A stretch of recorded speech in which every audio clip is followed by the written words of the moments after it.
Vou começar a nossa aula hoje, o capítulo 21, certo? Vou botar aqui o áudio para a gente ouvir, né, o capítulo. E assim, essa aula ela tá no meu canal no YouTube. Eu vou terminando a aula, eu colocando ela, eu vou passar o link para vocês. Se vocês quiserem ir lá e dar o like, dar gostei, bota lá um gostei, quiser fazer uma pergunta que você não teve tempo de fazer na aula, vocês podem fazer, porque eu vou ter lá como ver e vou responder a vocês, tá? Esse canal é um canal exclusivo, gente, para pregação, para nós. Eu não quero ter nenhum lucro, nenhum fim lucrativo desse canal. Esse canal é para divulgar a palavra. Então, se vocês tiverem algum conhecido e que gosta de estudar e puder indicar para ser membro, legal. Se não tiver, também legal também, tá? Eu vou colocar aqui para que a gente possa ouvir, tá? Vou começar a aula agora. Êxodo, capítulo 21. Estes são os estatutos que lhes proporás. Se comprares um servo hebreu, 6 anos servirá, mas ao 7º sairá livre, de graça. Se entrou só com seu corpo, só com seu corpo sairá. Se ele era homem casado, sua mulher sairá com ele. Se seu senhor lhe houver dado uma mulher, e ela lhe houver dado filhos ou filhas, a mulher e seus filhos serão de seu senhor, e ele sairá sozinho. Mas se aquele servo expressamente disser: eu amo a meu senhor e a minha mulher e a meus filhos, não quero sair livre, então seu senhor o levará aos juízes e o fará chegar à porta ou ao umbral da porta, e seu senhor lhe furará a orelha com uma sovela, e ele o servirá para sempre. E se um homem vender sua filha para ser serva, ela não sairá como saem os servos, se ela não agradar ao seu senhor, e ele não se desposar com ela, fará que se resgate, não poderá vendê-la a um povo estranho, agindo deslealmente com ela. Mas, se a desposar com seu filho, fará com ela conforme ao direito das filhas. Se lhe tomar outra, não diminuirá o mantimento desta, nem o seu vestido, nem a sua obrigação marital. E se lhe não fizer estas 3 coisas, sairá de graça, sem dar dinheiro. Quem ferir alguém, de modo que este morra, certamente será morto. Se lhe não armou cilada, mas Deus lhe o entregou nas mãos, ordenar-te-ei um lugar para onde fugirá. Mas, se alguém agir premeditadamente contra o seu próximo, matando-o à traição, tira-lo-ás do meu altar, para que morra. O que ferir a seu pai ou a sua mãe, certamente será morto. E quem raptar um homem, e o vender, ou for achado na sua mão, certamente será morto. E quem amaldiçoar a seu pai ou a sua mãe, certamente será morto. E se 2 homens pelejarem, ferindo-se um ao outro com pedra ou com punho, e este não morrer, mas cair na cama, se ele não tornar a levantar-se e andar fora sobre o seu bordão, então aquele que o feriu será absolvido, somente lhe pagará o tempo que perdera e o fará curar totalmente.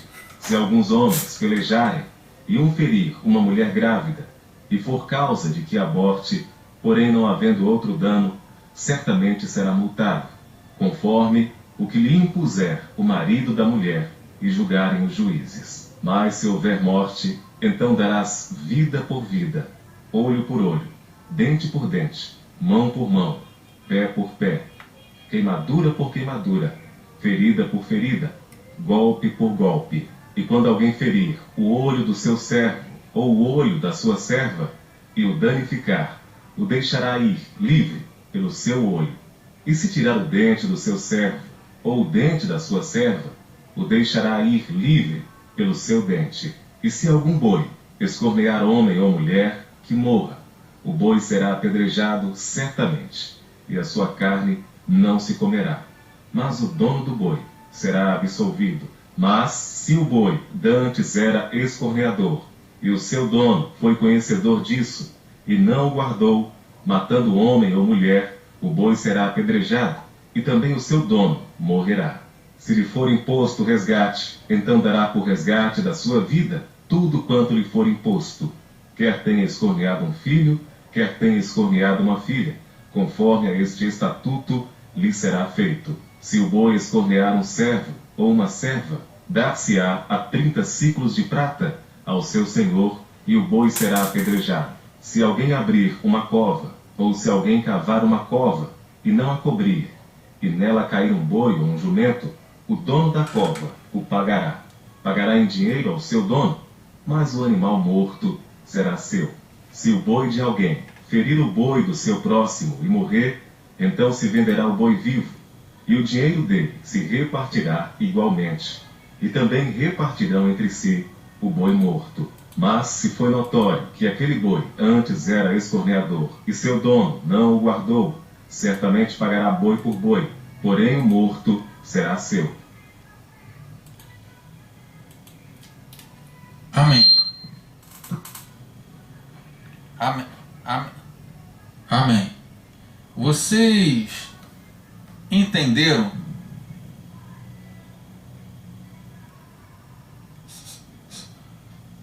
Gente, vocês compreenderam o que está nesse versículo? O que contém esse versículo? De boi por boi, do que está sendo falado nesse versículo? Vocês compreenderam?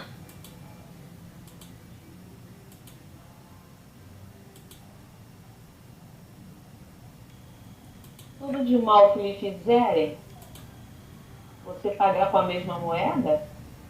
Diferente do que Jesus ensinou? Todo mal de que fizerem, pagar com a mesma moeda. Com a mesma moeda. Olho por olho, dente por dente, pé por pé, mão por mão. Diferente do que Jesus ensinou, né? Sim. E praticou, né? Certo. Aí, também tem a reciprocidade, né? Do crime de pena. sim. Foi falado muitas coisas, bastante coisa, certo? Aí eu pergunto, né, o Cláudia, ou Ana, Cláudia não, Ana, né, quando eu falo Ana, é a Ana Cláudia, tá? Quando eu falo Cláudia, é a Cláudia que entrou, tá? Agora. Quando eu falo, eu perguntei, o que vocês ouviram? A Ana falou uma coisa, certo? Que tudo que a gente tem que faz com a gente faz com as pessoas, certo? E a Cláudia, ela falou, né? Eu não entendi muito bem o que ela disse. Você pode repetir, Cláudia, o que você disse? Eu falei que era a reciprocidade do crime e da pena. Ah, entendi. Aí Cláudia vai e fala que é o que a pessoa cometeu de... Vê se eu estou errado, Cláudia. Se eu estiver errado, você fala, não foi isso que eu quis falar. A Cláudia falou que o que as pessoas cometeram, né, a pena vai para ela da mesma forma. Foi isso mesmo que você disse, Cláudia?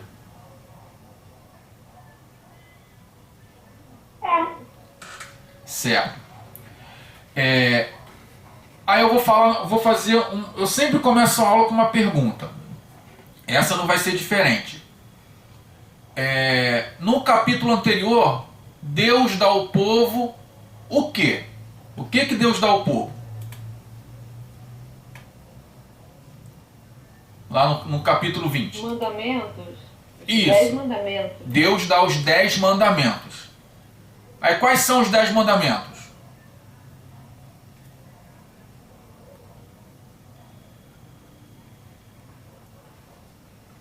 Pode falar. Se você não souber os 10, fala pelo menos 2, 1. Pode falar, não tem problema não. Honrar pai e mãe. Isso.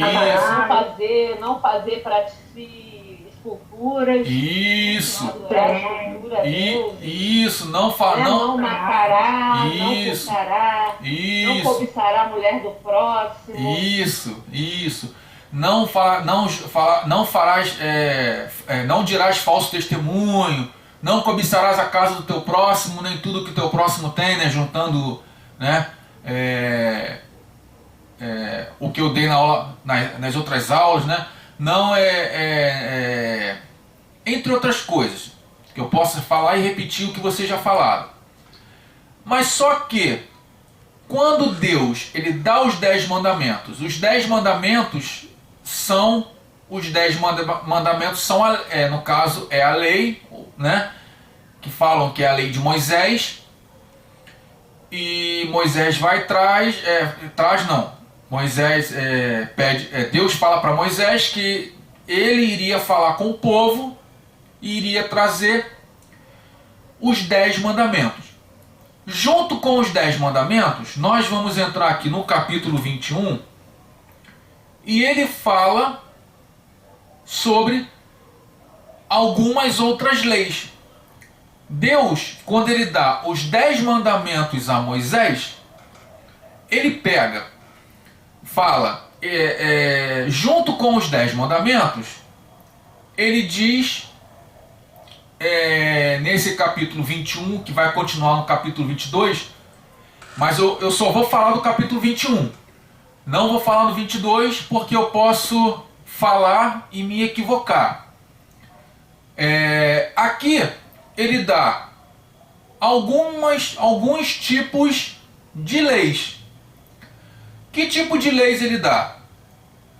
Ele fala sobre o escravo, ele fala sobre os animais, ele fala sobre o homicídio, certo?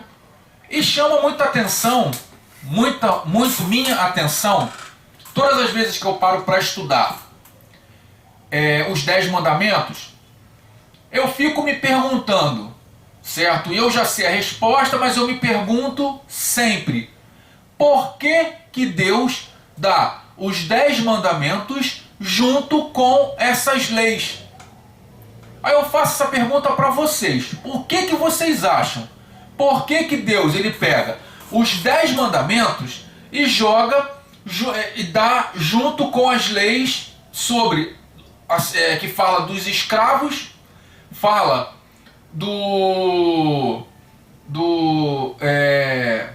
dos animais, que se você tiver um animal arredio, né, um animal que assim, é arisco, né, vou usar esse termo, que é arisco, que ele não obedece o seu dono, e existem leis acerca disso. Por que Deus faz isso? Vocês têm alguma ideia? Por que Deus ele pega esses dois tipos de leis que nós vamos ver no versículo 1 ao 11, tá? E do 12, versículo 12 até o 36.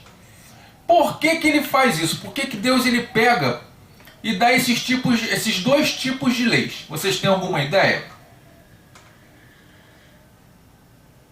Antônio? Sim, Ana.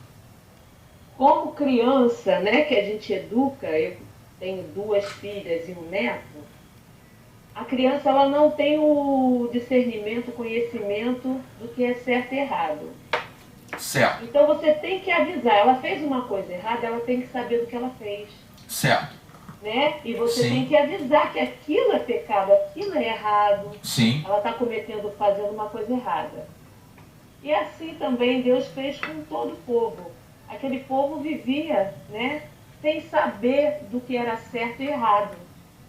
Não. Então, para pôr limites. Sim. Em formas, né? em partes. Responsabilidade, né? Sim. Responsabilidade. Sim. Para saber, olha, se seu boi, você sabe que seu boi é bravo, você vai deixar Sim. ele solto? Você tem Sim. que ter a responsabilidade de guardar o seu animal. Certo. Então, ele já colocou, assim como a gente faz com a criança. Certo. Né? Vamos botar aqui regras nas coisas, vamos botar limite, responsabilidade, porque está todo mundo vivendo, né, sem saber,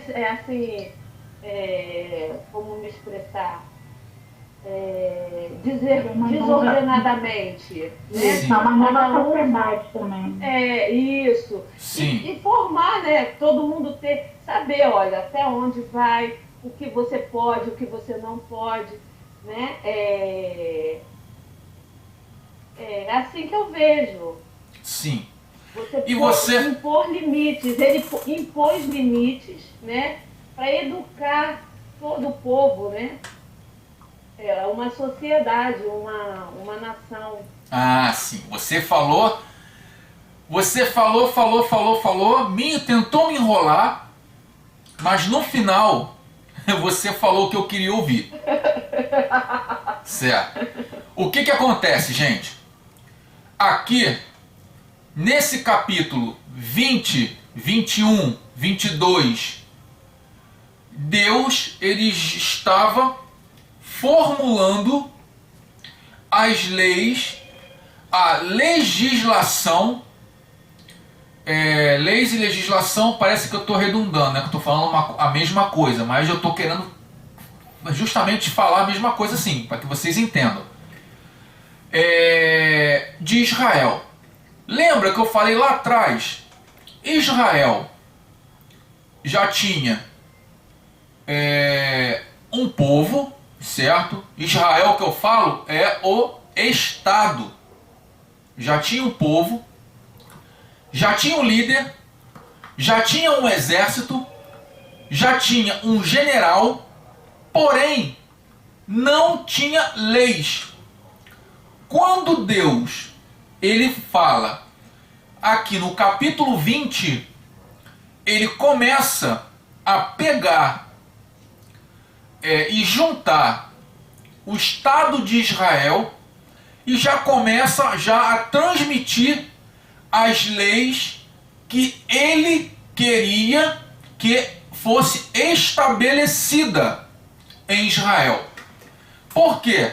Gente, essa lei, olho por olho, dente por dente, mão por mão, pé por pé, vocês acham que veio de onde?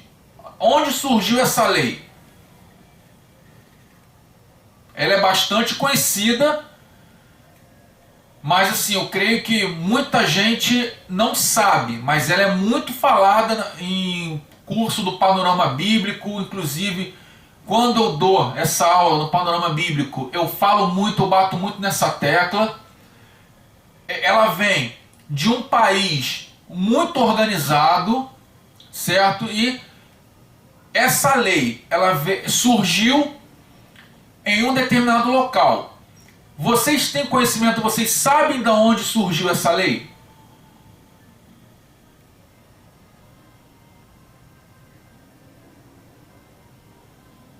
Eu não sei onde surgiu, mas sei o nome. É Lei de Talião? Lei de Talião, isso mesmo, Cláudia.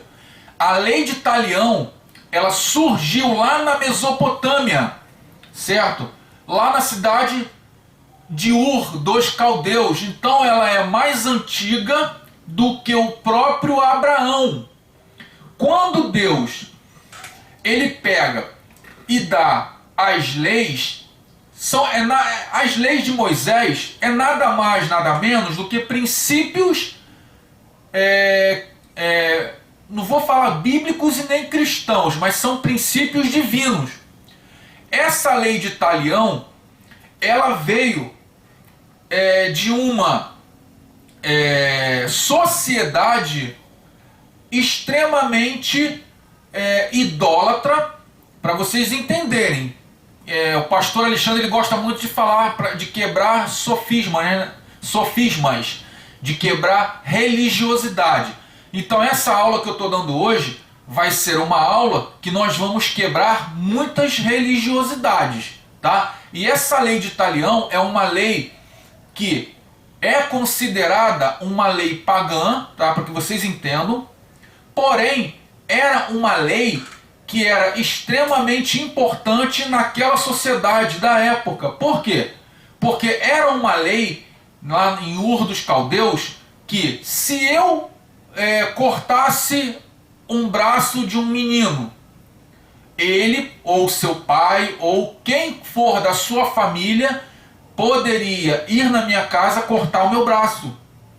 Eu tinha que ser punido da mesma maneira que eu fiz o meu amigo sofrer. Essa é a lei de Talião. Então o que acontece? Quando Deus ele pega e dá os 10 mandamentos e esses estatutos, tá? Mandamento é diferente de estatuto, já expliquei a diferença de um para o outro. Os mandamentos, eles são leis que são leis espirituais. Os estatutos são leis que sempre é pago por alguma punição.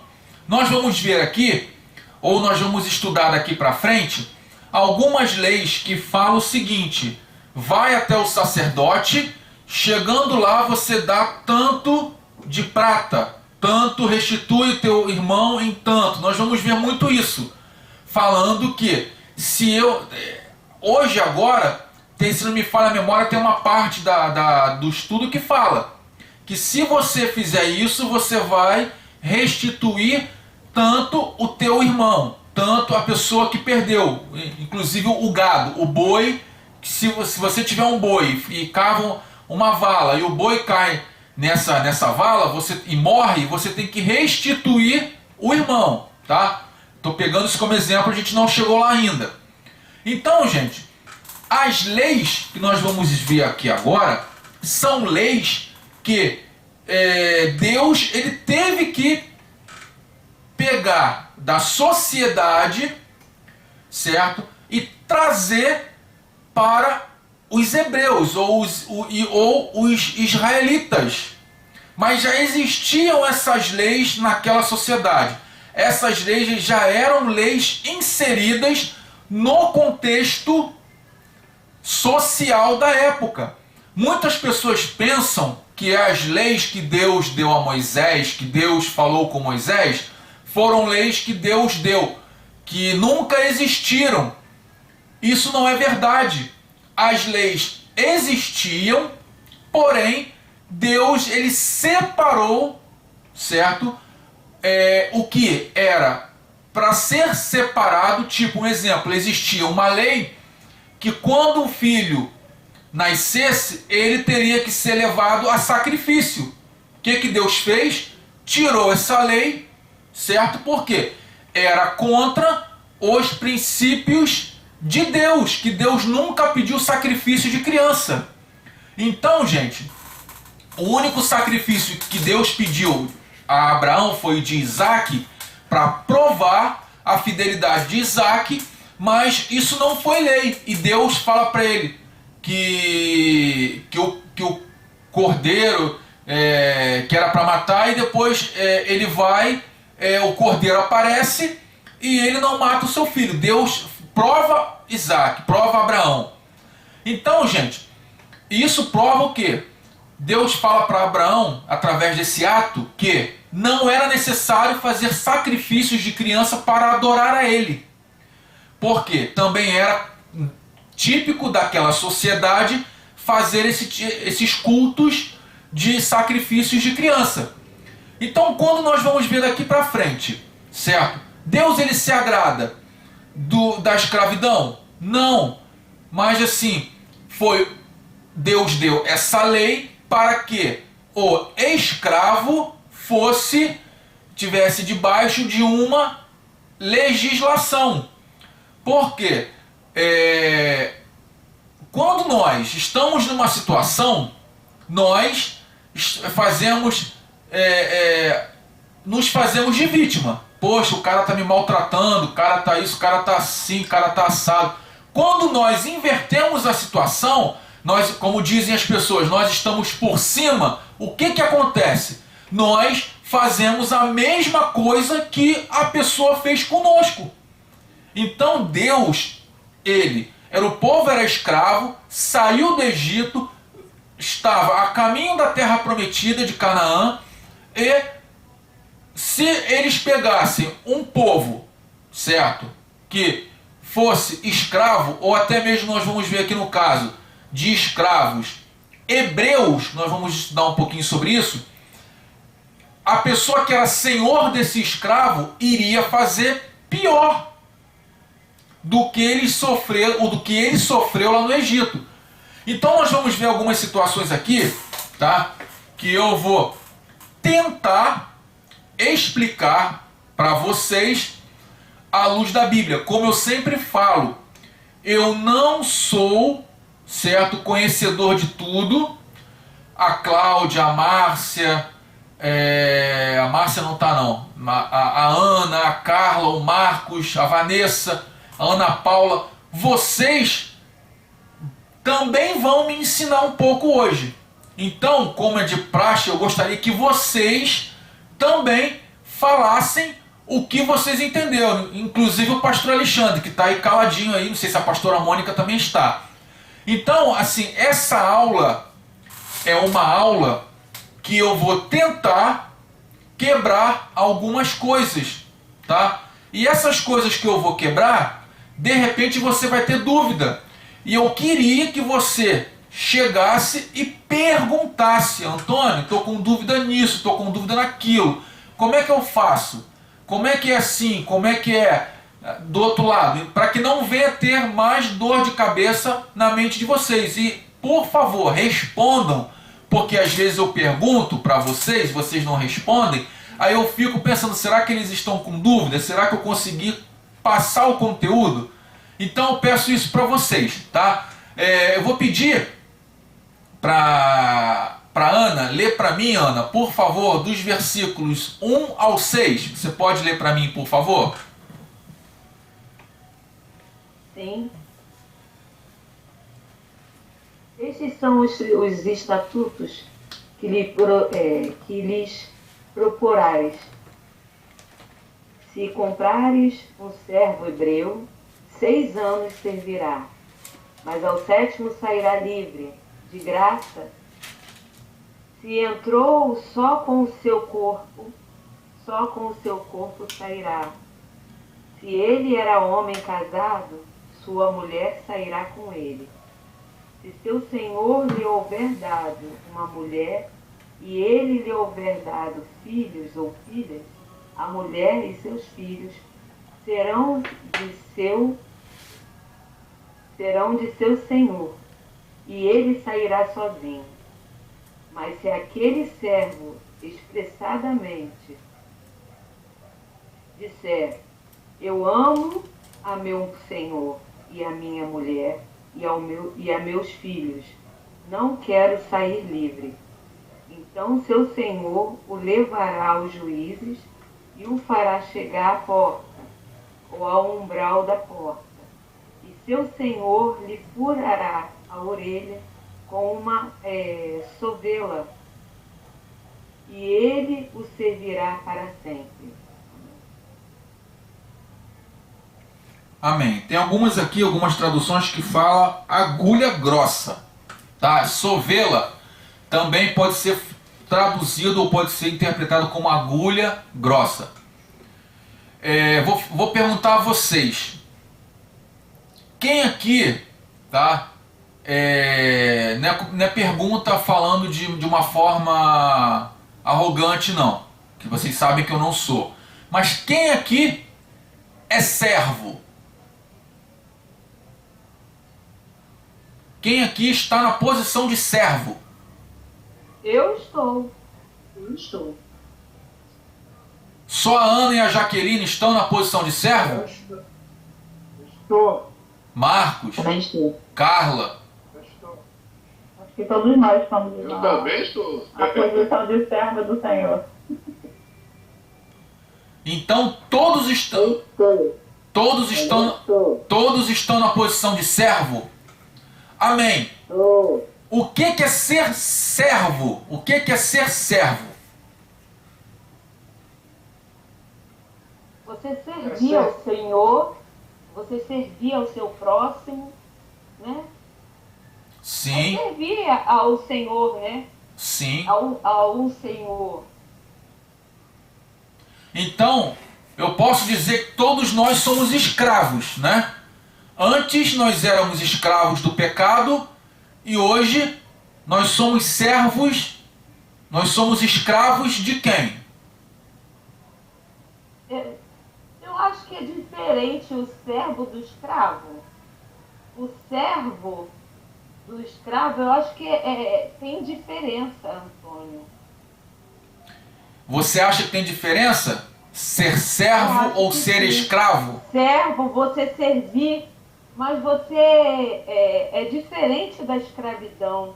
Porque a escravidão, você faz, você trabalha, né? E recebe açoites. Você não tem um descanso, diferente do servo, que ele tem um descanso, né? Ele é amado pelo seu Senhor.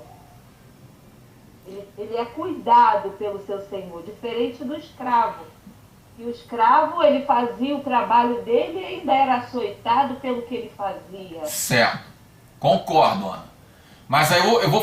Por isso que eu falei que essa aula era uma aula para quebrar paradigmas, tá? Aí eu falo para você. Pode falar, pastor.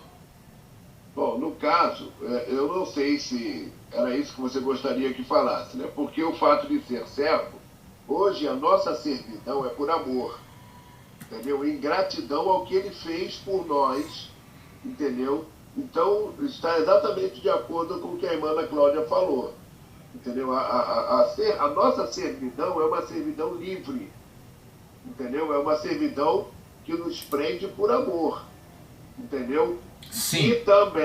Que também pode ser entendida, tá? Que também pode ser, como é que eu vou dizer assim, colocado um outro nome nisso, né? Porque nós hoje também somos filhos. Sim. Entendeu? Nós É, hoje somos mas filhos. isso aí, e pastor... trabalhamos para o nosso pai sem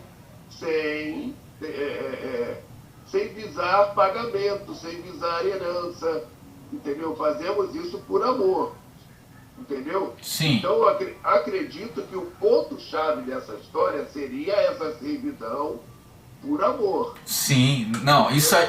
Pastor tá... Filhos em relação Pastor... à herança espiritual, mas servidão, uma servidão por amor. O pastor tá querendo roubar minha cereja, a cereja do meu bolo. Mas calma lá, pastor. Não come ainda Não não. pode falar por isso. Não come a cereja, não come a cereja ainda não. Presta atenção, por que eu tô falando? Por que eu trouxe uma semelhança entre servo e escravo? Escravo, ele ganha, esquece dos açoites, ele ganha para trabalhar? Não. Servo, ele ganha para trabalhar? Não. Então, gente, se você for olhar à luz da sociedade, servo e escravo é quase a mesma coisa.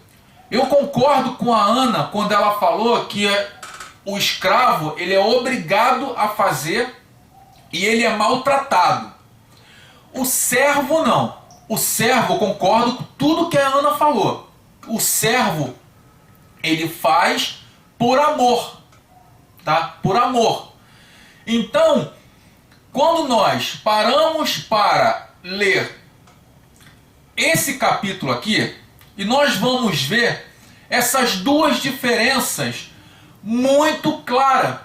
Nós vamos ver que antes a pessoa era escrava, certo?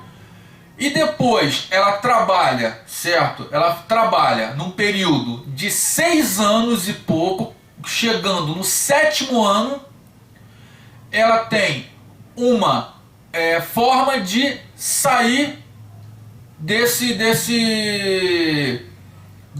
dessa opressão de escravidão. Então ela deixa de ser serva. Ela deixa de ser... serva não, desculpa. Ela deixa de ser escravo.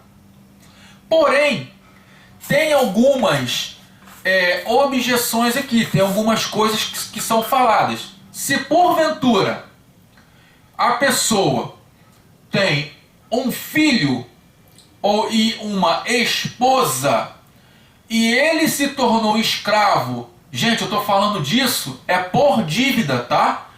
Tem que pagar uma dívida, a pessoa se endividou O Brasil então estaria cheio de escravo.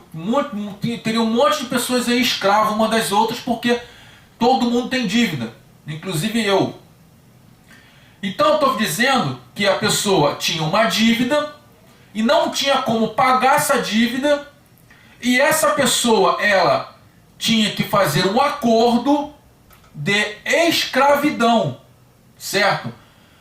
A escravidão ela ficava 7 anos, certo? 6 anos e 11 meses e 29 dias trabalhando sem receber nada.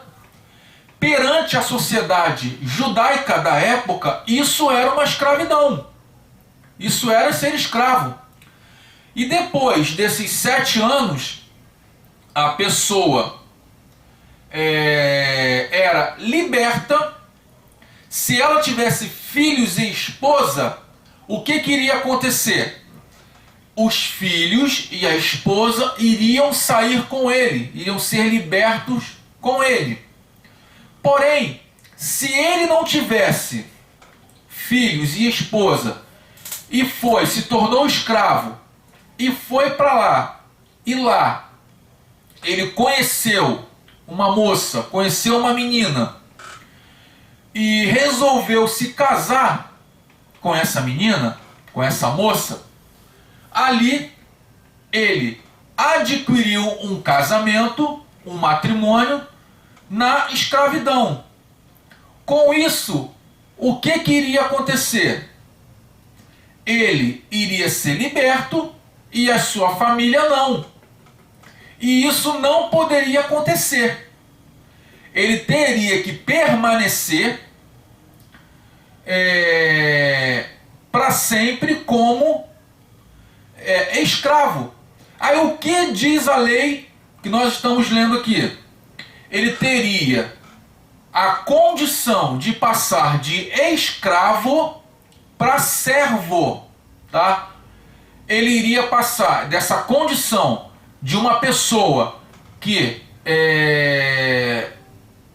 passava muito sufoco, né? Vou usar esse termo, né, no nosso pensamento, para uma pessoa que tinha privilégios.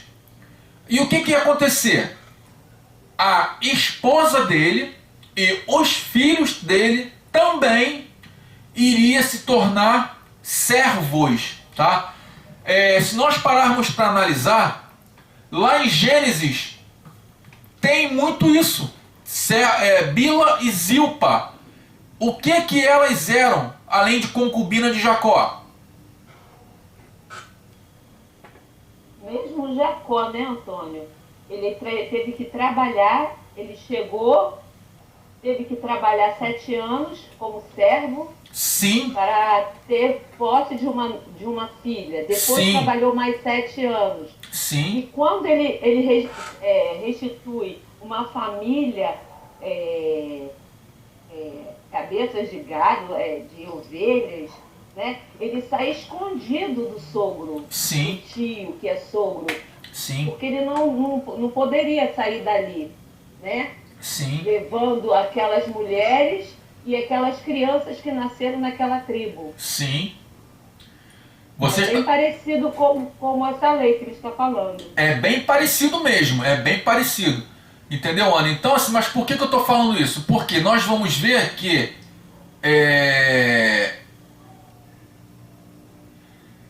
tem esse fato. A Bila e a Zilpa, elas eram o quê? Elas eram servas de quem? De Raquel e de Lia, né? Ou Leia, tem algumas traduções que é Leia, tem outras traduções que é Lia. Tá entendendo? Então nós paramos para analisar e provavelmente os pais dela, tá? Também eram servos de Labão. Tá? Porque para a mulher ser serva e permanecer como serva é muito diferente da condição do homem. Para a mulher, nós vamos estudar um pouquinho mais aqui para frente, a condição dela ser serva, ela teria que passar por uma condição, dessa condição, se não fosse respeitada, ela seria liberta, mesmo terminando os 7 anos ou não. Ela teria que ser liberta, tá? Isso aí nós vamos ver. Aí nós trazemos para o nosso tempo de agora. Eu perguntei, nós somos servos de Cristo? Sim. Sim, por que, Ana? Acho que foi a Ana que falou, não foi? Foi. Então, por que, Ana, que nós somos servos de Cristo? Porque a gente está aqui para trabalhar para Deus, para Sim, Cristo. mas aí eu vou... levar a palavra.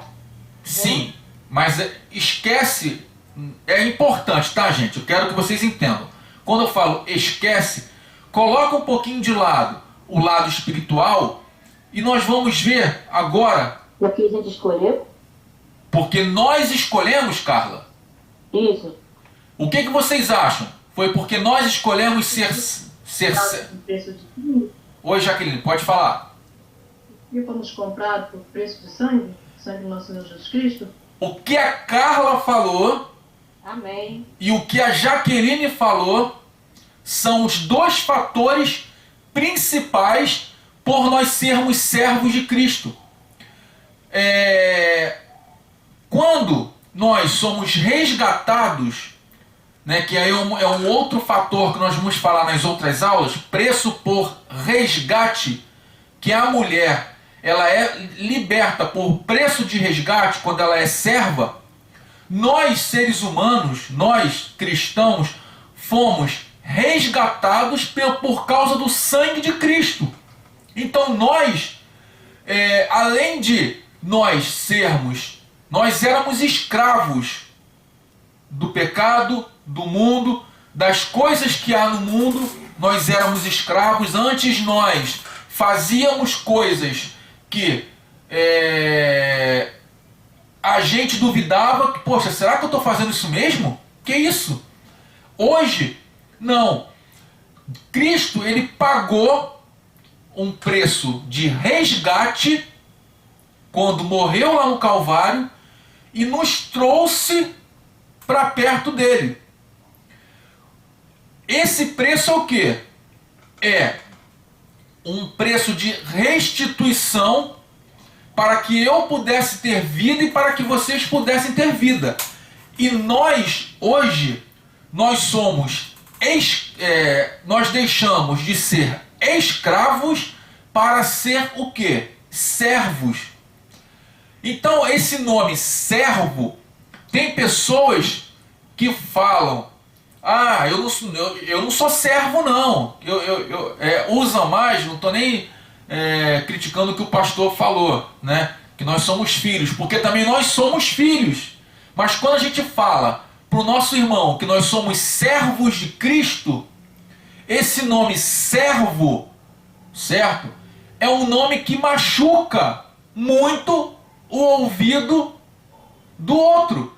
Mas eu quero que vocês entendam que a lei que Deus deu a Moisés aqui, ela bate lá no Novo Testamento. Por quê? O que nós somos chamados? Nós somos chamados o quê?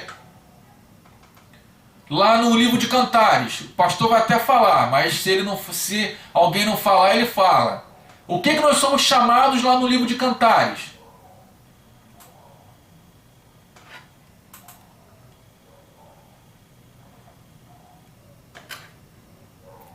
Hein, gente?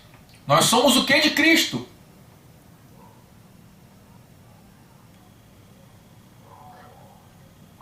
A noiva. Isso, pastor, nós somos a noiva de Cristo. Então nós vamos ver aqui, no próximo procedimento, certo? Há uma mistura, tá? Do homem, que às vezes a gente fala que nós somos servos de orelha furada, tá? Esse princípio, gente, eu vou ser sincero para vocês, eu não concordo muito. Por quê? Porque o preço que Deus pagou, o preço que Cristo pagou no Calvário pela noiva dele, é o preço que nós vamos estudar aqui agora. Mas eu vou falar para vocês porque o meu papel não é só trazer a minha visão, é trazer a visão, a minha e a visão teológica que está em alguns estudos, né? Em alguns livros. Então qual é o procedimento? O procedimento era que esse escravo de orelha furada, o homem, certo? Era o símbolo, certo? Do homem se aproximando de Cristo como servo perfeito para fazer todas as coisas que ele mandar. Então isso já cai por terra, porque nós não somos perfeitos, nós somos falhos. Esse escravo de orelha furada é um escravo que ele se doava, ou que ele se doa para o seu senhor. E aí eu concordo, tá? Mas o que? Porém, ele se doava para o seu senhor, mas ele era considerado um servo perfeito. Então, essa visão é uma visão que eu não concordo. O que eu posso trazer à minha visão, ao meu pensamento, qual é? Cristo, ele é o servo perfeito de Deus, tá? Porque Cristo ele veio para nos servir também. Presta atenção. Ele é o servo perfeito de Deus, que ele veio e se doou para a humanidade, e através na cruz ele foi furado, certo? Por causa dos nossos delitos e pecados, e através desse furo que a lança foi transpassada por ele, tornou ele o quê? Um servo perfeito, uma oferta perfeita, através dessa figura. É o que eu entendo, tá? E nós, aonde está a sua noiva? Cristo ele pagou por nós um alto preço, e esse alto preço é um preço de restituição. Cláudia, você pode ler para mim os versículos 7 ao 11? Daí sim. Se um homem vender sua filha para ser escrava, este não lhe sairá como saem os escravos.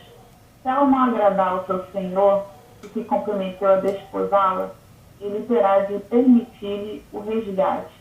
Não poderá vendê-la a um povo estranho, pois será isso deslealdade para com ela.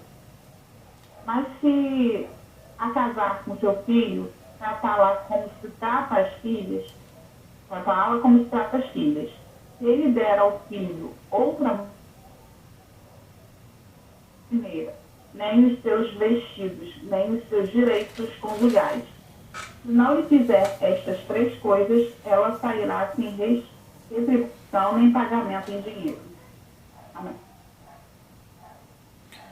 Amém. Então, essa mulher que está sendo aqui, certo? Quando eu preparei o estudo,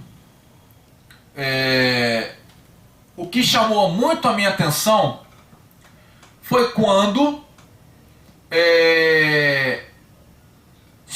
foi falado sobre as restituições, né? E ela se assemelha muito à igreja, se assemelha muito à noiva de Cristo. Vamos lá, vamos por parte. A mulher era uma escrava. Ela só poderia ser libertada como escrava no seu 7º ano, tá? E se o seu senhor, se o senhor que a pegou, a comprou, tá? Isso eu estou falando de compra, tá? O pai pegou a filha e vendeu como escrava. Não quis mais a filha e vendeu. Que pai é esse? Mas tudo bem. Vendeu como escrava. Aí ela foi... ela só poderia ser libertada no 7º ano e o seu senhor, e se o seu dono, na pessoa que comprou, tomasse ela como esposa ou concubina, iria, como é que eu vou dizer, dar a entender que o que ele pagou, o preço que ele pagou por ter ela como escrava, seria um dote, tá? Que naquela época os dotes já estavam, como é que eu vou falar, em evidência. Então, assim, ele poderia, tanto que na época de Jacó é muito mais tempo do que a época daqui do Êxodo. Então, o que acontece? Ele iria desposá-la, tá?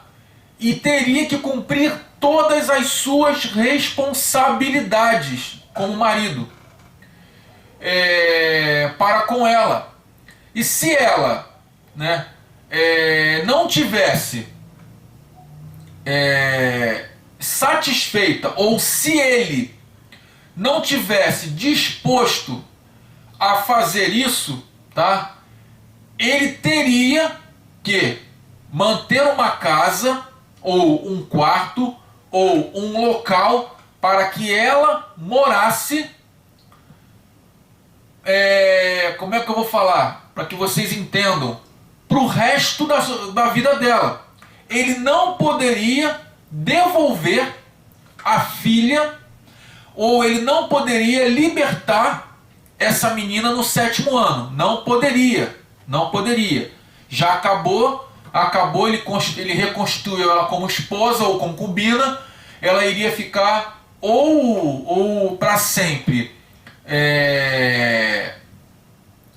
como é que eu vou falar? Só, certo? E não poderia mais voltar para a casa do seu pai.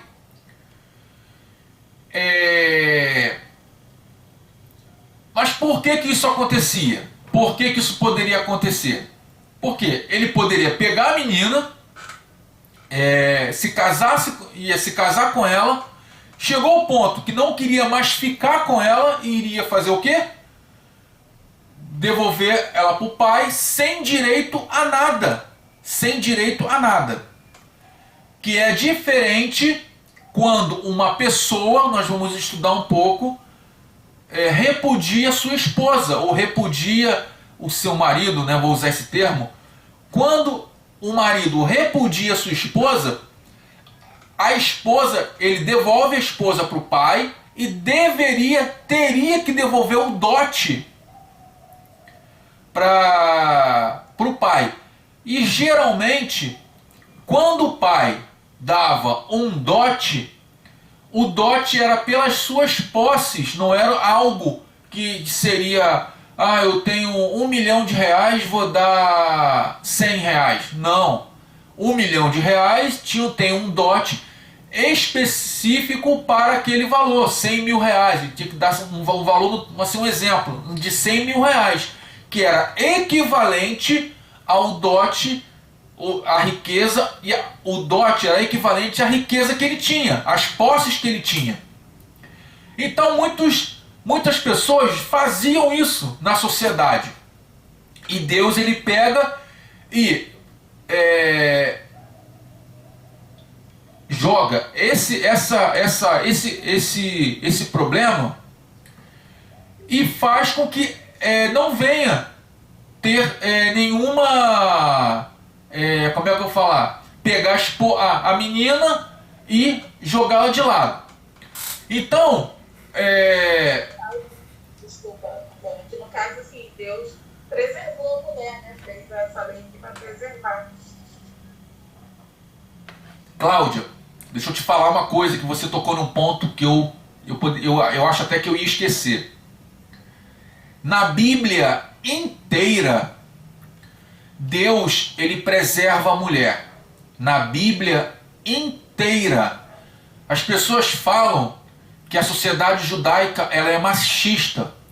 Em alguns pontos, sim. Outros pontos, não. Quer ver? A sociedade judaica, ela é uma sociedade patriarcal. matriarcal, ou seja, é o pai. Não existe na sociedade judaica matriarca, não existe, tá? Ou primogênita, isso também não existe, eu já falei isso que não existe.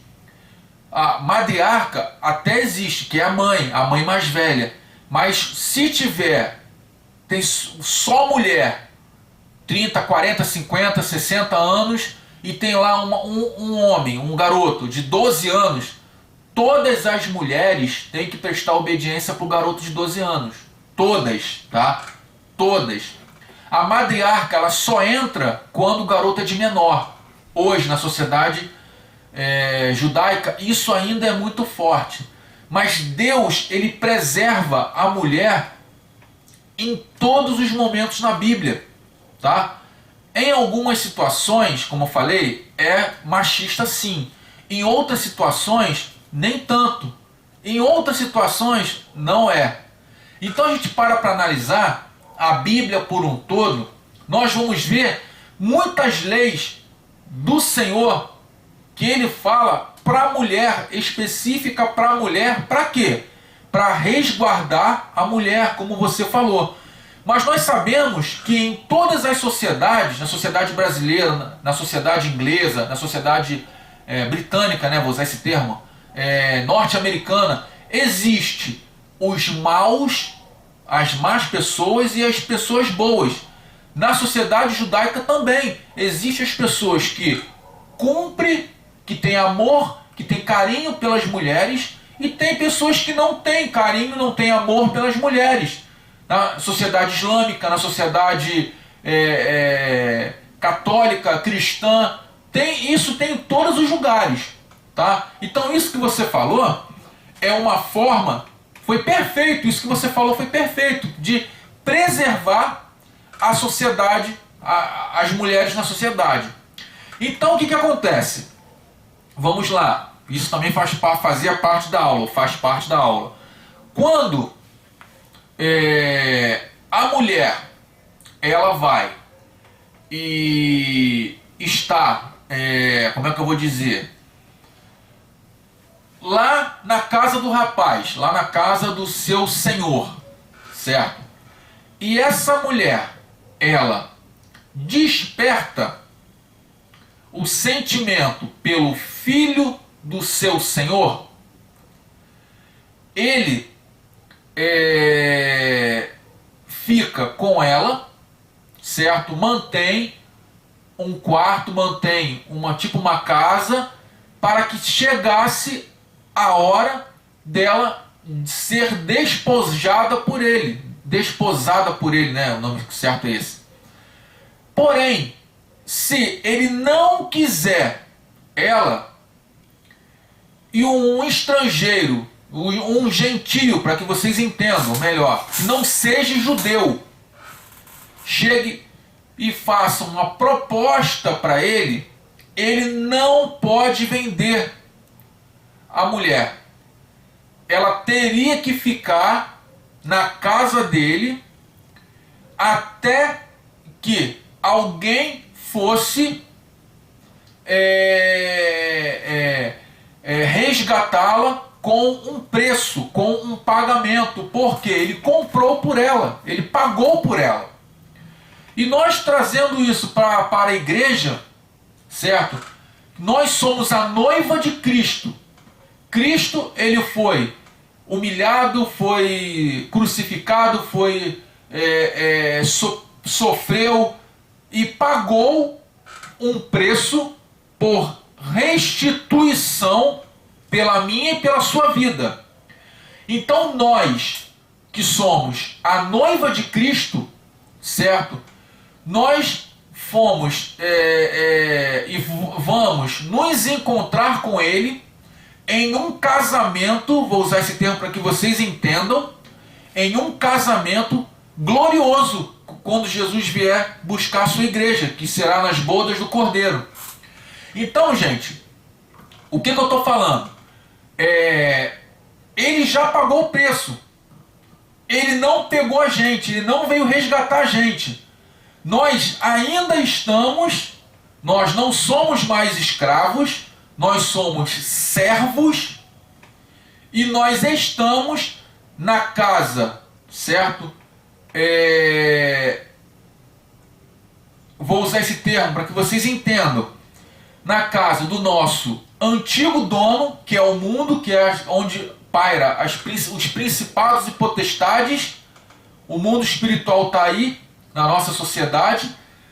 E aonde nós seremos resgatados e seremos levados para a nossa verdadeira casa, que é a casa espiritual em Canaã, que é na Canaã celestial.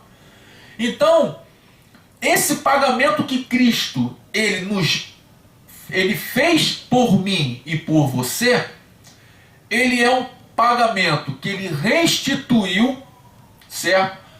Tudo na nossa vida, tudo que nós lá atrás fomos vendidos, o nosso pai Adão, nossa mãe Eva, nos vendeu como escravos ao entregar lá no Éden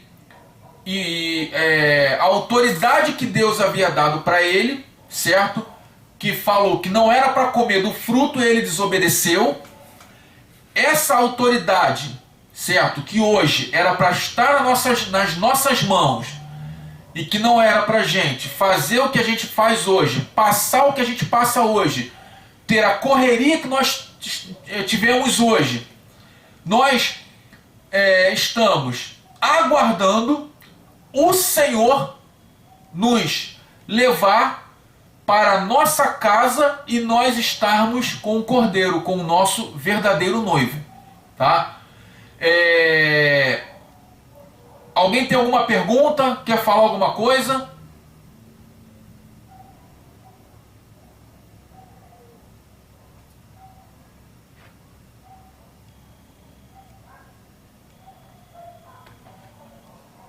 Gente? Eu só quero falar que não preciso falar. Está maravilhosa essa aula, você está indo muito bem. Amém, amém. Glória. Por aí que esse é o caminho. Glórias ao Senhor.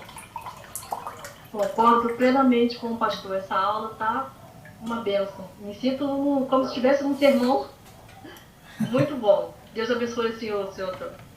Olha, Jaqueline, já vou ficar chateado com você. Senhor, não, tô ficando careca, tô ficando velha, você tá me chamando de Senhor. Por favor, eu sou irmão, pode me chamar de você, pode me chamar de Antônio. Eu chamo o pastor, o nome do pastor é Carlos Alexandre, eu chamo ele de Alexandre. Por favor, Jaqueline, eu vou brigar com você por isso, não me chama de Senhor Antônio.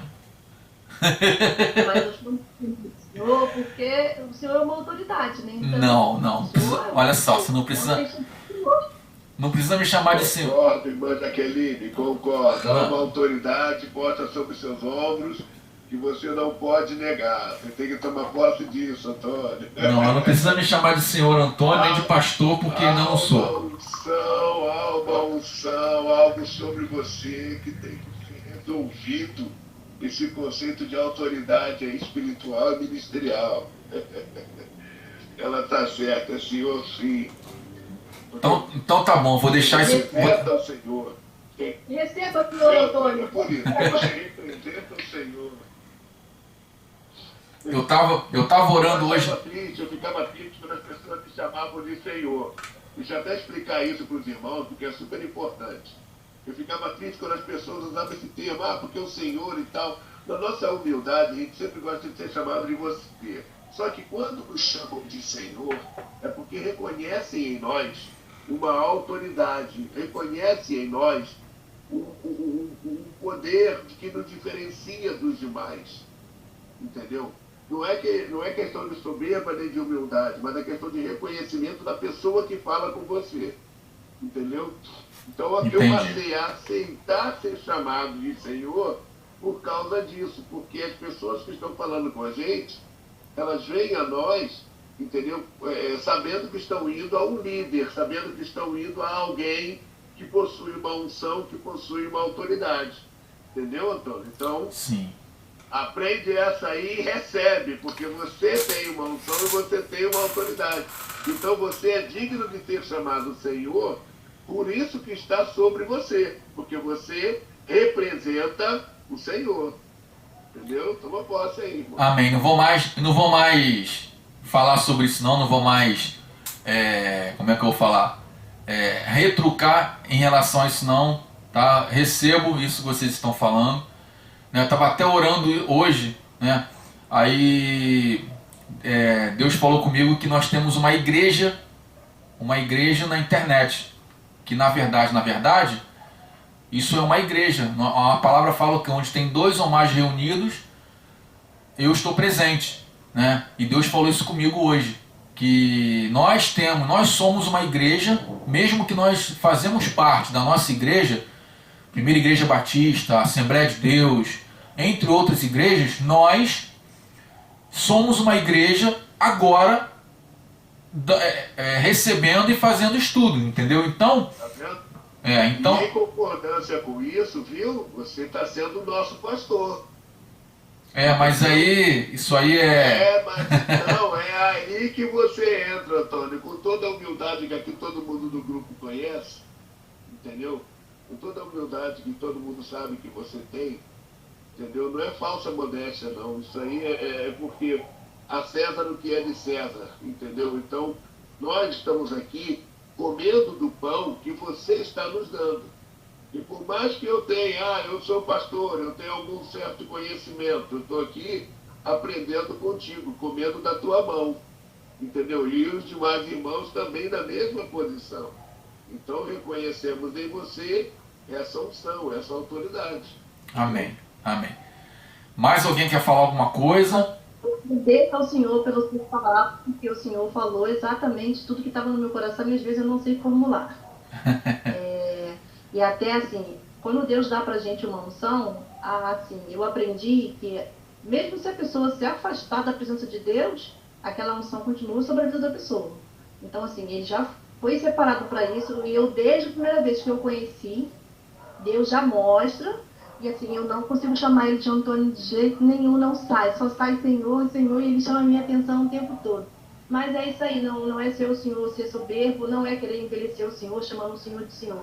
Mas é que, quando a gente olha com os olhos espirituais, a gente consegue ver que sobre a vida do Senhor tem uma autoridade. Então, o Senhor tem que receber. Amém, O Senhor amém. tem que receber. E assim, não é retrucar. É porque às vezes a gente acha que assim, é uma falsa soberba. Não é. Deus separou o Senhor para isso. Então, assim, receba. Não... É porque assim, na vez quando a gente tem um chamado, a gente acaba ficando meio que assustado, né? Meu Deus, mas eu não estou preparado. Mas recebe. Vamos seguir a aula. Porque, Jaqueline, eu falo para poder, eu vou falar e vai ser rapidinho para poder a gente continuar com a aula. É porque é o seguinte, eu tenho um certo, não é bloqueio, mas uma certa dificuldade em aceitar esse tipo de coisa, entendeu? Então, Deus está trabalhando na minha vida, Deus vai fazer a obra, Deus vai me usar enquanto eu estiver abrindo a minha boca, Deus vai tocar, vai se curar, porque eu era muito soberbo, eu não deixava ninguém tocar em mim, tanto que eu não abraço ninguém, não dou beijo em ninguém. O meu cumprimento é aperto de mão, eu não faço esse tipo de coisa. A minha sogra, acho que está aí, tá ouvindo, sabe disso. Desde quando eu era adolescente, jovem, eu nunca gostei de abraçar, nunca gostei. Por quê? Eu aprendi, eu fui ensinado, doutrinado dessa forma, tá entendendo? Então, quando eu me converti, eu pedi para que Deus tirasse toda a soberba do meu coração, tirasse tudo isso dentro de mim. Então, quando vocês falam isso, pastor Antônio, ou senhor Antônio, ou Antônio, você tem um chamado, eu fico sem graça. Por quê? Porque eu lembro de como eu era, da soberba que eu tinha, de como eu era soberbo, tá entendendo? Eu me identifico muito com o apóstolo Paulo, que quando ele se converteu, ele era muito soberbo e conforme a caminhada dele, ele foi sendo tratado pelo Senhor. Então, assim, eu tenho essa dificuldade. Então, quando eu falo, Jaqueline, poxa, me chama de Antônio, não me chama de Senhor não, por quê? Não é querendo menosprezar, falar que esse tipo de coisa, é porque, assim, eu sei o que eu vivi antes, entendeu? Então é por isso, mas vamos voltar para a aula. Ana, você pode ler os versículos do 12 ao 14?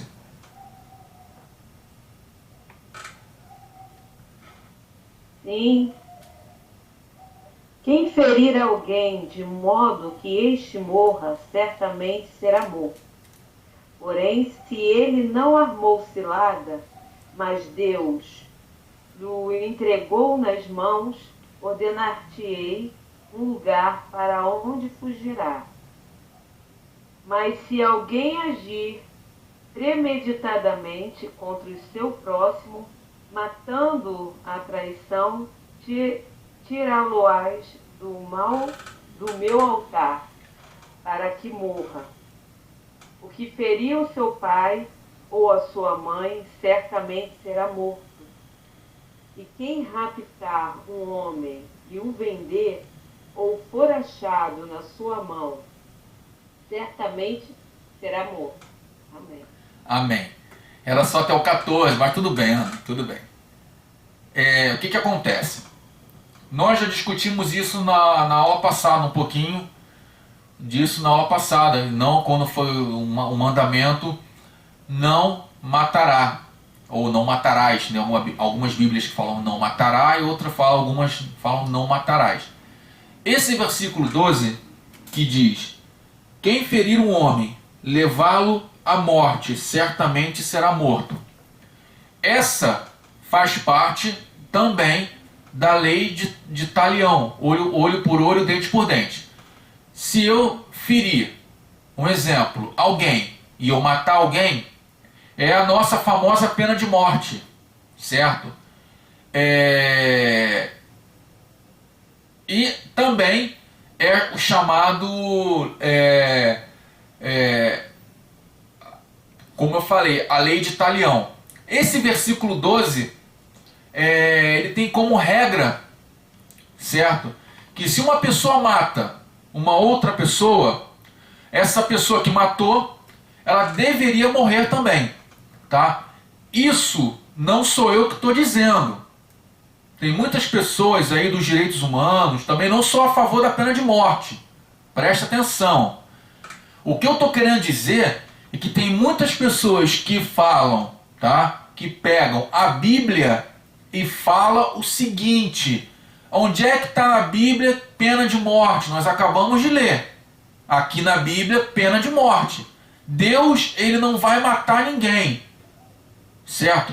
E eu estou falando, presta atenção, eu estou falando no Antigo Testamento. Lá no Novo Testamento é de uma outra forma, que nós vamos discutir quando nós formos falar dessa lei aqui com mais detalhes.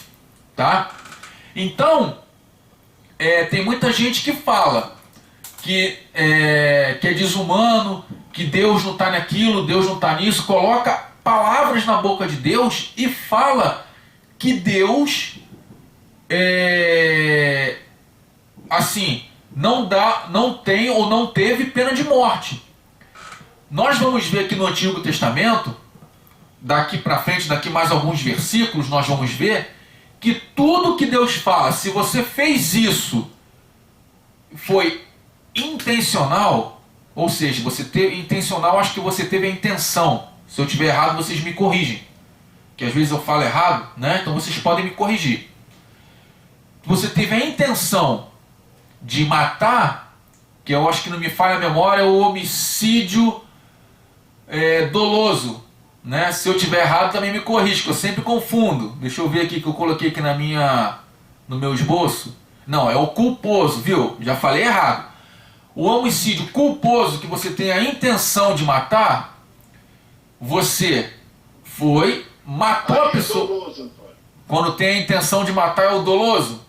Aí é doloso, isso. Ah, então tá Quando certo. não tem intenção de matar, mas acontece, aí é culposo. Ah, então eu coloquei errado de Não novo. tinha intenção, Eu coloquei errado aqui de novo. Tá vendo? Mas quando quer matar, aí existe um dolo eventual. Ele queria Isso. fazer. Mas é isso aí. Então, assim, vocês podem me corrigir. Quando eu estiver falando alguma coisa errada, como a Cláudia me corrigiu na aula passada, eu não tenho nenhum problema quanto a isso não, tá, gente? Porque eu tenho a minha linha de raciocínio, eu coloco aqui no meu esboço, aqui no meu estudo aqui, e às vezes sai de uma forma que não tem que sair. Então vocês podem me corrigir. Como eu falei, o estudo é nosso. O estudo é nosso. Então vamos lá. Então, nesse versículo 12, é claro que aquele que tem a intenção de matar, tá? Que é um homicídio doloso, você, na época ainda não existia as cidades refúgio. Quando Moisés escreve, Deus dá a ele essa lei, ainda não existia cidade refúgio. Então como que era? Eles se refugiavam, tá? A pessoa cometeu matou alguém sem querer, certo? Ela se refugiava no tabernáculo. Na casa tinha lá uma tenda, no tabernáculo, que muitas pessoas falam que é a tenda da congregação. Eles ficavam refugiados lá, nessa tenda, tá? Até que tivesse a cidade refúgio. Ou seja, a cidade refúgio ela só foi existir lá em Josué, ou seja, mais de 40 anos à frente.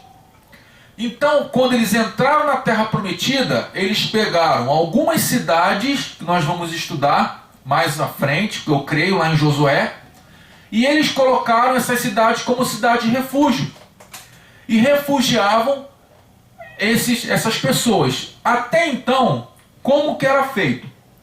O sacerdote levava essas pessoas que mataram, por engano, com dolo, né? Não, com culpo, né? O culposo, né? Com culpa, né? Que é o culposo. Eles levavam essas pessoas para lá que não tinham intenção de matar, e se porventura, tá? Aquele camarada que sofreu a pena, né? O exemplo, a pena não, a perda do seu ente querido, e entrasse lá no tabernáculo, que era proibido, só era possível entrar no tabernáculo quem fosse fazer sacrifícios, que o tabernáculo não é igual à igreja, que todo mundo tinha acesso, só entrava no tabernáculo quem iria oferecer sacrifício. E vamos supor, eu entrei lá no tabernáculo e matei o camarada. O camarada teve um acidente com um ente querido meu, e ele matou sem querer, e ele foi refugiado no tabernáculo, né? Lá na tenda da congregação. Aí ele ficou lá durante o tempo, e essa pessoa, eu entrei e matei essa pessoa. Eu vou estar cometendo um homicídio com intenção de matar, e eu iria ser apedrejado. Essa era a pena, tá? Se a pessoa matou um ente querido meu com a intenção, e ele foi levado a julgamento, tá? Esse julgamento daria só a intenção de falar o que? Olha, tem que morrer, só isso. Se eu cometesse, um exemplo, um homicídio que não tenho a intenção de matar, eu tinha que ir para a cidade refúgio e também restituir a pessoa pelo qual eu cometi o homicídio. Nós vamos ver um pouquinho mais à frente.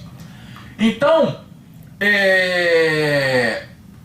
essa parte do assassinato, certo? Nesses versículos 12, 13 e 14, é algo que Deus, ele não queria que acontecesse. Mas nós sabemos que acidentes acontecem. É diferente. Quer ver um exemplo? Vou pegar um exemplo que aconteceu agora há pouco tempo lá na Barra. Tinha um senhor pedalando, andando de bicicleta, todo sinalizado, com luz na cabeça, no capacete, luz na bicicleta, veio um carro, passou ele por cima.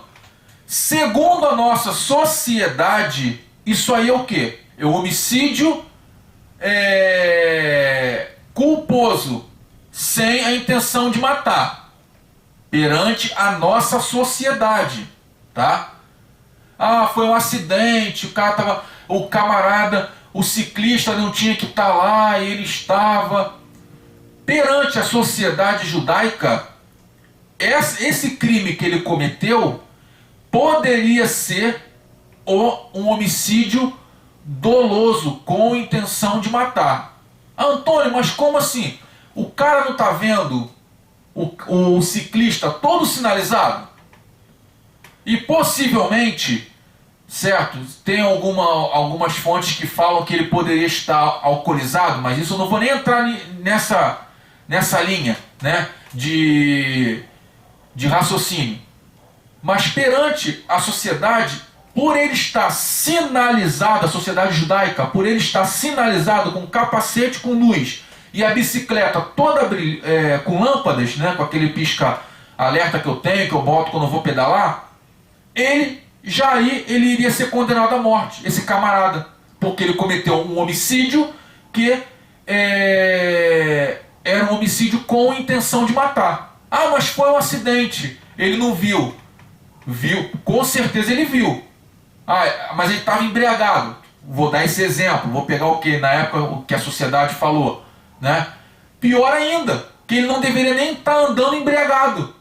Então, se nós pararmos para analisar, a sociedade, aqui, as leis que Deus deu para o povo eram leis rigorosíssimas, leis severas, que não toma culpado por inocente e culpado, é culpado, inocente e inocente. A nossa lei, a lei brasileira, tá?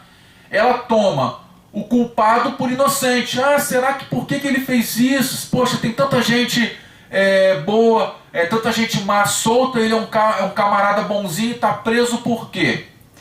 Não estou falando de política, mas nós temos aí vários políticos, certo, que não deveriam estar solto concorrendo à eleição esse ano. Não vou falar de política, também não quero entrar nesse ramo, nessa área. Mas eu estou dizendo que nós vamos daqui para frente só falar de leis e leis rigorosas na sociedade judaica, tá? Perante as leis de Israel. Então, gente... Oi, pastor. Me permite só colocar o seguinte. Sim. Essas leis, elas tinham um limite de ser usada apenas dentro do nosso povo, dentro do povo judeu. Entendeu? Dentro do povo. Porque em relação a outros povos, essas leis não se aplicavam. Sim. Entendeu? Essas não. leis não se aplicavam. Sim. Que haviam as guerras, haviam os julgamentos, né? E pegavam pessoas infiltradas, espiões, entendeu? E aí a aplicação da lei era outra, entendeu? Não. A aplicação da lei era outra. Sim. Você falou aí das leis da nossa sociedade, eu hoje mesmo estava lidando com um vídeo, depois eu até vou postar no grupo aí, para que os irmãos possam assistir o vídeo e opinar se a razão dessa pessoa aí dizer o que disse no vídeo, né, ou não. Depois a gente passa isso aí para o estágio mais à frente. Mas as leis brasileiras, por exemplo, elas protegem a vítima, entendeu? Mas deixa muitas brechas para o agressor.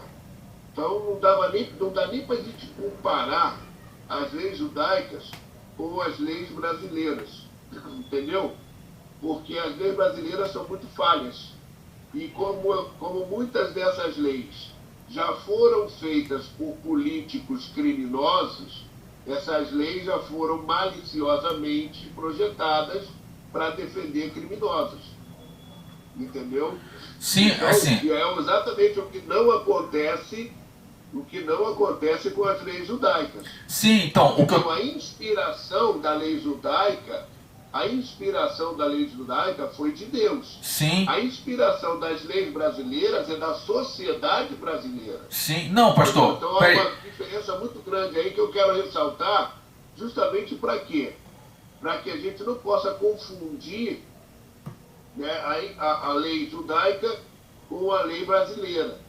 Sim, Entendeu? Então entendi. são coisas bem distintas, de fontes totalmente diferentes e de aplicações também diferentes. Sim, sim. Entendeu? Não estou aqui falando também, não vou defender política também, que eu sou da mesma opinião, mas o que acontece? A gente precisa entender que as leis judaicas foram feitas para o povo, entendeu? Sim. O povo de Deus. Não, pastor, assim... Não era povo de Deus, aí a lei era outra. Peraí, pastor, assim, o que eu estou querendo dizer, isso que o pastor falou, eu já falei isso em algumas vezes, que as leis que estão nos 10 mandamentos, tá, e os estatutos, que nós vamos começar a estudar os estatutos, que são 365 leis, tá, elas foram exclusivamente para o povo judeu, povo hebreu, a nação de Israel. Isso aí é fato, tá? Quando eu falei, pastor, que as leis do Brasil, elas são falhas, elas são brandas, tá? Foi basicamente, não é querendo comparar as leis de Deus, porque as leis de Deus, tá? Ela é perfeita, ela é agradável aos olhos de uma sociedade, certo? E ela é correta e justa, tá? Porém, as leis de Deus, tipo, não matarás. Toda a sociedade do mundo inteiro não pode matar. E Deus deu isso nos 10 mandamentos. Não furtará. Aquele que furta, ele é o quê? Corta-se a mão em algumas sociedades muçulmanas. Só que no Brasil que é preso e depois é solto. Mas é isso que eu estou tentando dizer. Quando as leis de Deus, elas servem como base, os 10 mandamentos, foi que eu comecei a falar isso quando eu dei os 10 mandamentos, ela serve como base para todas as leis do mundo, de todos os países, os 10 mandamentos servem. Onde é que está aonde está escrito que eu não tenho que matar, que eu tenho que adulterar? O adultério em alguns países é crime, só que aqui no Brasil não é mais crime, mas lá em alguns países é crime. Falso testemunho é crime. Se você chegar e cometer falso testemunho em uma delegacia, você pode ser indiciado. E é crime. Aqui no Brasil, no máximo que acontece, você é investigado e não dá em nada. É isso que eu estou tentando dizer. Que as leis que Deus deu a Israel, elas serviram como base para o mundo inteiro. E as leis que o Brasil tem, o pastor falou, concordo, foram leis que foram constituídas por políticos corruptos, políticos que olharam os seus próprios umbigos e fizeram leis brandas para atender às suas necessidades. Foi essa comparação que eu fiz, entendeu? Não foi nenhuma comparação dizendo que as leis que Deus fez, isso, e as leis que o homem que aqui no Brasil fez. Entendeu, pastor? Eu entendi bem o que você falou, só que o que eu queria deixar isso bem ressaltado. Ah, sim, sim. Para os outros irmãos do grupo, sim. Entendeu? Entendi. Não confundir, entendeu, as leis de Deus e as leis da sociedade.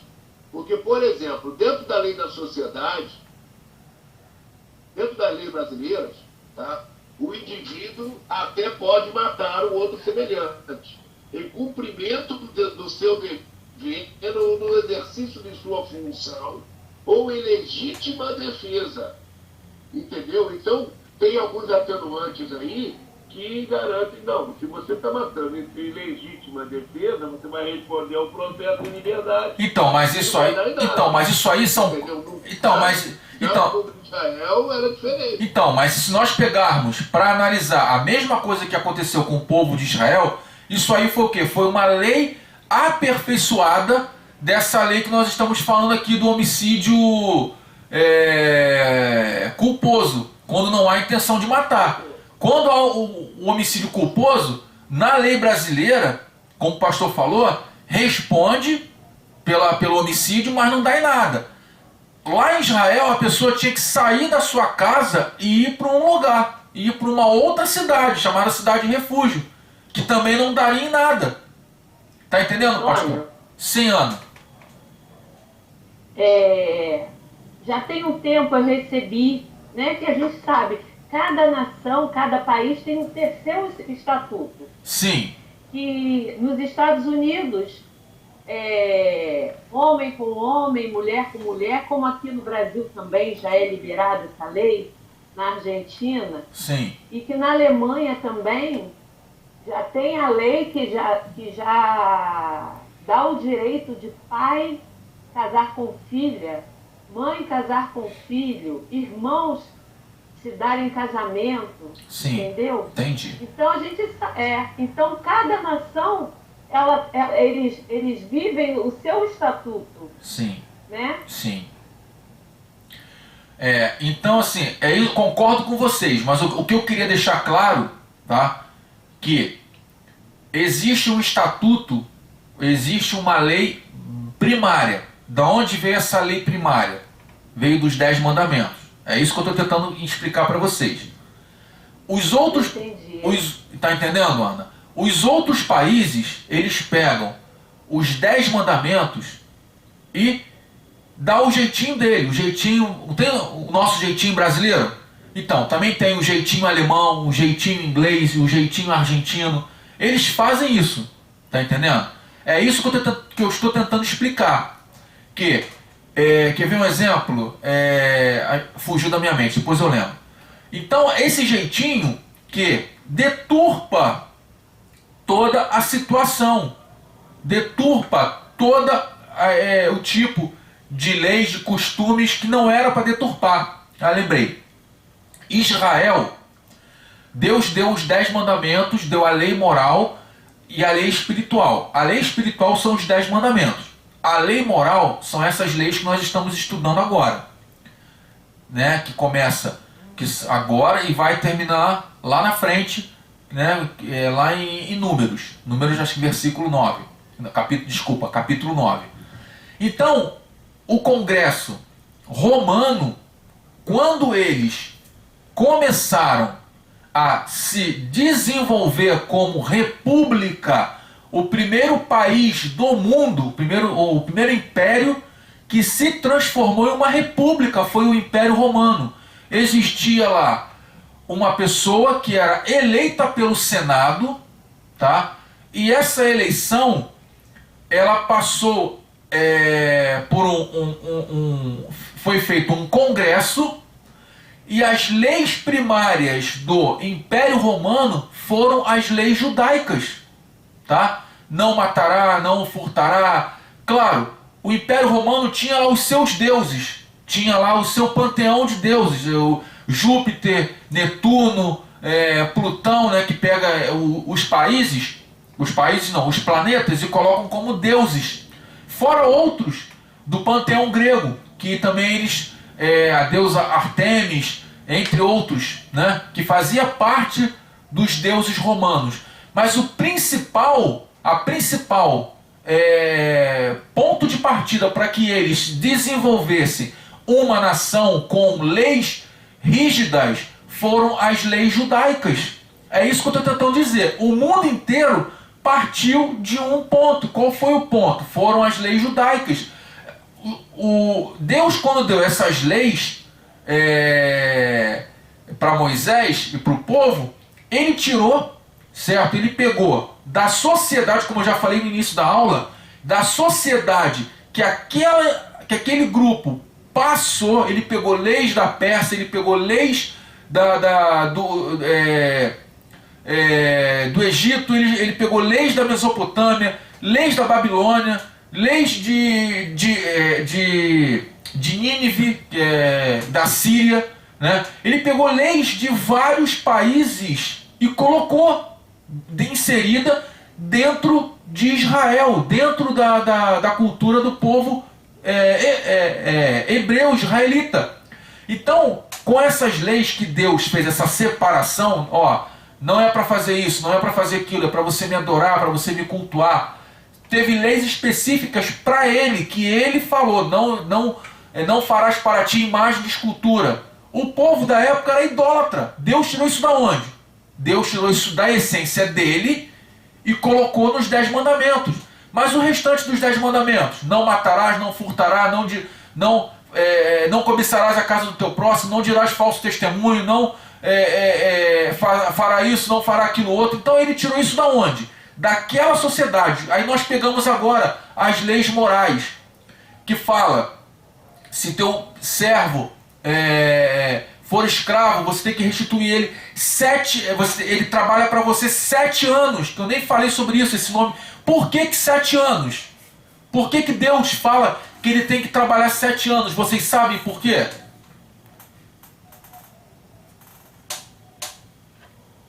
Hein, gente? Quem souber pode falar, pastor pode falar se souber.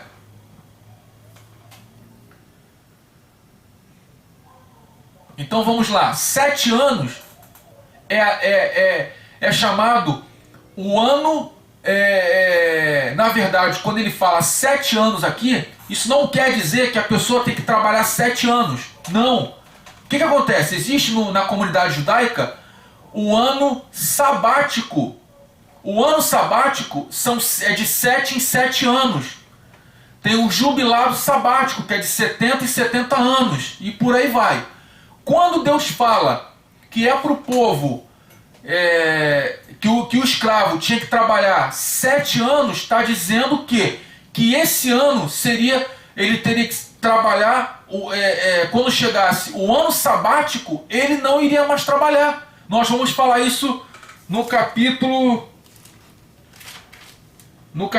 20, acho que 23, que fala sobre o ano sabático. Oi.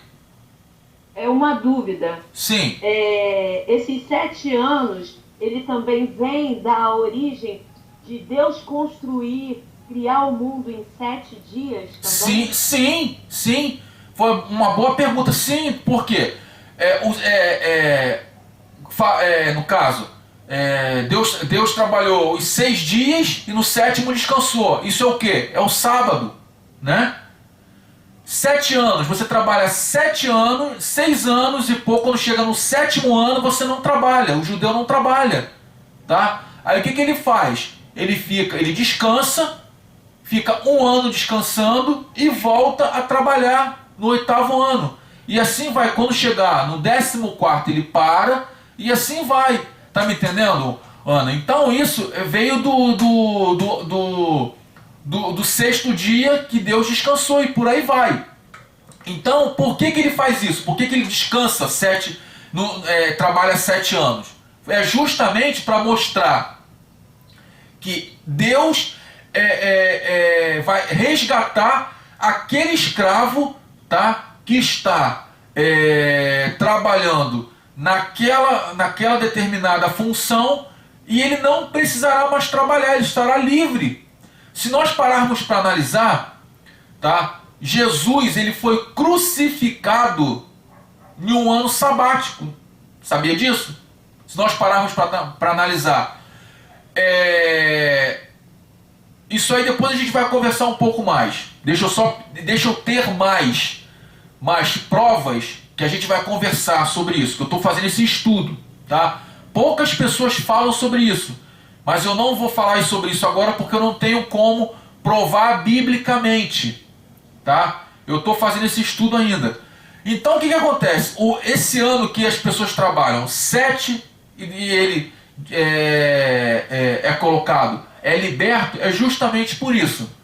Mais alguma pergunta? Que, gente, nós paramos no versículo 14, né? Do 12 a 14. Amanhã a gente continua porque tem muita coisa boa daí para frente. Alguém tem alguma pergunta?